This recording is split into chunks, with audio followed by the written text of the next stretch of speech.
Bonjour à tous et bienvenue sur boursicoté.com pour cette nouvelle analyse technique du CAC 40 en point matinal avec une configuration qui est dans la lignée de ce qui s'est passé en fin de semaine dernière. Je veux bien sûr parler ici de l'impulsion que nous avons connue suite aux annonces de la Fed et de la consolidation qui est arrivée derrière. On avait clôturé au plus bas vendredi. Pour l'instant, on a ouvert au plus haut avec un tout petit gap baissier. Je vais y revenir parce qu'il est très important.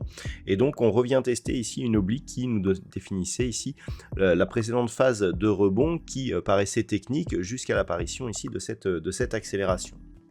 Concernant le gap, nous avions donc ce gap ici qui s'était ouvert. Alors on va passer en daily pour voir un petit peu mieux ce qui se passe. On avait un gap ici qui s'était ouvert donc entre la séance du mercredi et du jeudi, gap qui avait été partiellement comblé ici lors de la séance de vendredi.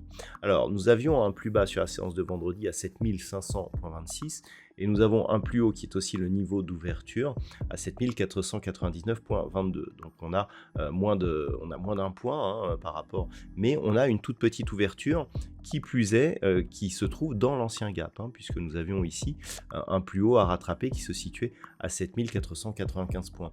Et nous avons ici un point bas sur le niveau de clôture et un point haut sur le niveau d'ouverture. Donc ça correspond à une fenêtre baissière. Alors vu la largeur, c'est pas une très grande fenêtre, mais le signal est important puisque s'il n'est pas repris, eh bien le fait d'invalider un gap haussier par une fenêtre baissière peut être un signal important. Donc il va falloir surveiller cet éventuel retour, puisqu'on pourrait bien ici avoir un signal technique important. Pour l'instant, sur l'unité de temps 4 heures, on voit ici que l'on est sur une zone de support, mais cela pourrait bien changer au cours de cette journée. Au niveau des indicateurs techniques, c'est toujours baissier au sens des histogrammes du MACD, le RSI revient en zone neutre. Au niveau des volumes, on avait constaté de forts volumes sur la séance de baisse de vendredi, mais qui étaient liés au fait que nous étions sur une séance à 4 sorcières, donc il va falloir surveiller les volumes justement en évolution aujourd'hui. Si on revient maintenant sur la vue technique, on voit ici que ce support oblique est attaqué, mais un petit peu de la même manière qu'il l'avait été ici lors de cette séance du 11 septembre.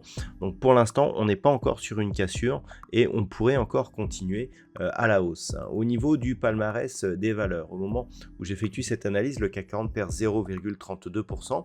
Nous avons quelques valeurs en hausse, notamment Air Liquide qui gagne 1,2%, Danone plus 0,9%.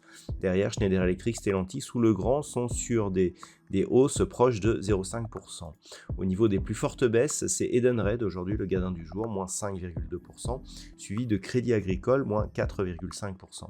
Société Générale, BNP Paribas ou Kering sont parmi les plus fortes baisses, entre 2,5 et 3,5%.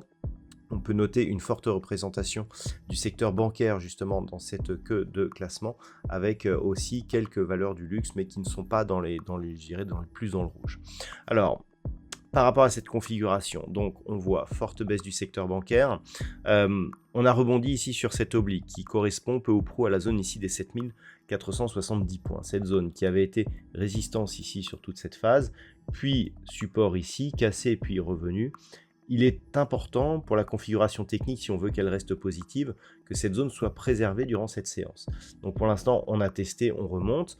Donc actuellement, je dirais, comme le fait que nous ayons cette oblique et cette horizontale qui sont quasiment sur les mêmes niveaux, le fait que l'on rebondisse est un signal comme quoi la baisse, même si elle peut paraître ici forte, respecte les niveaux techniques. On a des réactions sur les niveaux techniques.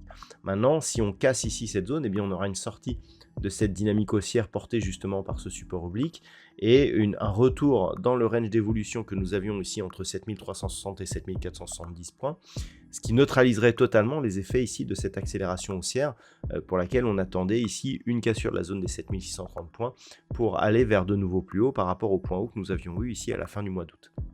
Donc pour l'instant, on est toujours dans la continuité, mais ce qu'il va falloir surveiller, c'est cette zone ici, les 7470 points, puisqu'après le test, si elle venait à recasser, eh bien on aurait comme objectif la réintégration de ce range entre 7470 et 7360 points. Voilà donc ce que l'on peut dire d'un point de vue technique sur cette configuration. D'un point de vue macroéconomique, alors il n'y aura plus de statistiques majeures ce matin, nous en avons déjà eu quelques-unes, notamment le PMI manufacturier en France qui s'est révélé légèrement inférieur à ce qui était attendu. On a eu aussi le PMI manufacturier en Allemagne qui a lui aussi été légèrement inférieur à ce qui était attendu.